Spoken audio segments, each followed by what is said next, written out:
Prime Minister Sharif, I like this man, of Pakistan, because there was some fighting going on when I got to know him, and your Field Marshal, General, great general, great Field Marshal, a great guy.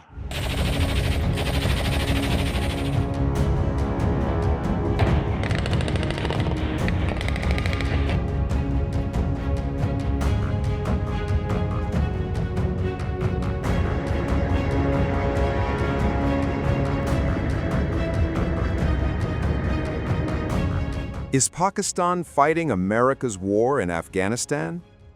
The mountains along the Durand Line are echoing with artillery fire. Fighter jets roar overhead. Border posts burn. What began as retaliatory strikes has spiraled into sustained clashes across Kunar, Nangarhar, Kuram, and Khyber Pakhtunkhwa. Casualties are rising. Statements are hardening. And a dangerous question is now impossible to ignore. Why now? Allahu Akbar! Late last night, we were in a refugee camp. There was an airstrike during the food distribution. Many people were injured. You can see the situation. We are helpless. You can see the situation yourself. 4 members of our family were injured. An incident happened near the Torkham border, inside the refugee camp. There were 4 of us in the house, and all 4 were wounded by the shell. My mother was wounded. She is in the ladies' ward. One of my sisters was also wounded and was taken to Peshawar, and my sister-in-law died. In my neighborhood, my cousin was killed in their house. Pakistan insists it is hunting terrorists, the Tehreek-e-Taliban Pakistan, the TTP, and ISIS-Khorasan, or ISKP, groups it says operate from Afghan soil. Kabul calls the air raids blatant violations of sovereignty. The Taliban have vowed a calculated and appropriate response, and that response is now playing out in real time. But beneath the smoke and rubble, another theory is spreading rapidly. Is Islamabad trying to regain strategic relevance by sparking a full-blown war on Washington's behalf? When U.S. forces withdrew in 2021, they abandoned Bagram, once the crown jewel of America's military presence in Central Asia. President Donald Trump has repeatedly said the U.S. should never have left it behind, calling Bagram one of the largest and most strategically vital air bases in the world. He has argued that keeping Bagram would have preserved leverage over Afghanistan and over China. They just went through the Afghanistan total disaster for no reason whatsoever.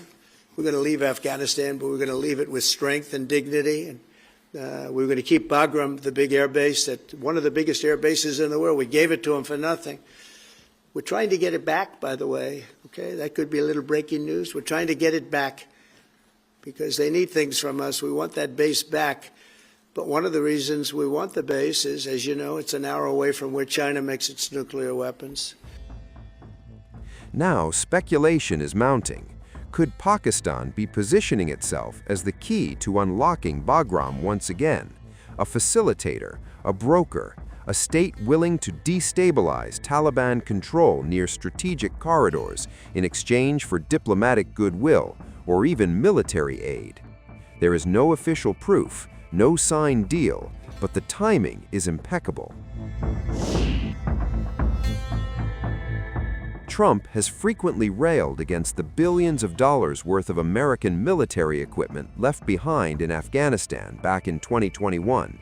The issue remains politically explosive in Washington.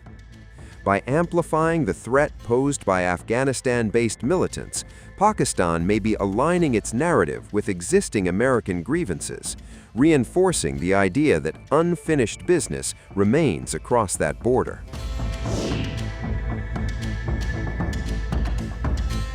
Pakistan is facing one of the most severe economic crises in its history.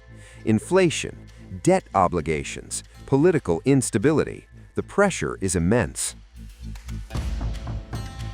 Historically, U.S.-Pakistan cooperation during Afghan conflicts has translated into financial lifelines. Even during Trump's first term, despite public hostility, aid was never fully severed. And just last year, Pakistan handed over the alleged mastermind of the 2021 Kabul airport bombing to U.S. authorities, a powerful gesture of apparent counterterrorism cooperation. Project the Taliban as a global threat, emphasize TTP and ISKP safe havens, highlight shared security interests. The message to Washington becomes clear. Pakistan is indispensable again. And then there's the bigger chessboard. Since 2021, China and Russia have steadily increased their engagement with Afghanistan. Beijing eyes mineral wealth and infrastructure corridors. Moscow seeks regional influence. A destabilized Afghanistan complicates both. Direct military clashes that have occurred do not bode well. We are therefore still counting on them being ceased in the very near future. So, just like everyone else, we are closely monitoring this situation. Contacts are indeed being prepared. We will provide information on the exact dates, as we usually do, a little later. Thank you, spokesperson. A Beijing Daily reporter asked, fierce fighting caused major casualties on both sides. Early on the 27th, Pakistan launched airstrikes on Kabul, the Afghan capital, and other areas. As a neighbouring country and a friend, China is deeply concerned about the escalation of the conflict and is profoundly saddened by the casualties and loss of life it has caused. The intensity of this current round of the Palestine-Israel conflict surpasses that of previous instances. Should it persist or further escalate, it will undoubtedly inflict greater harm and significant losses upon both parties.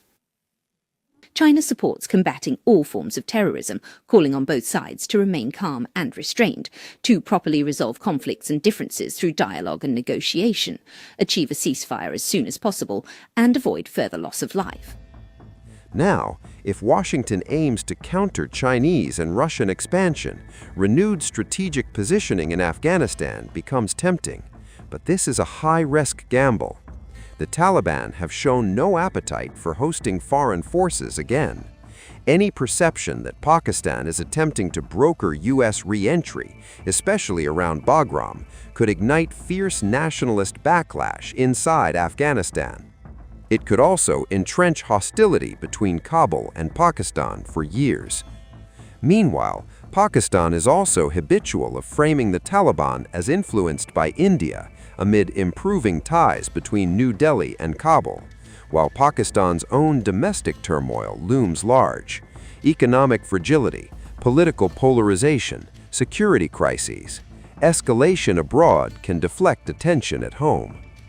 So, is Pakistan fighting America's war, or is it fighting for relevance in a rapidly shifting geopolitical order? As artillery thunders across the frontier, one thing is certain. Afghanistan is once again becoming the fault line where regional ambition, financial desperation, and great power rivalry collide. And history has shown, when that happens, the consequences rarely stay contained.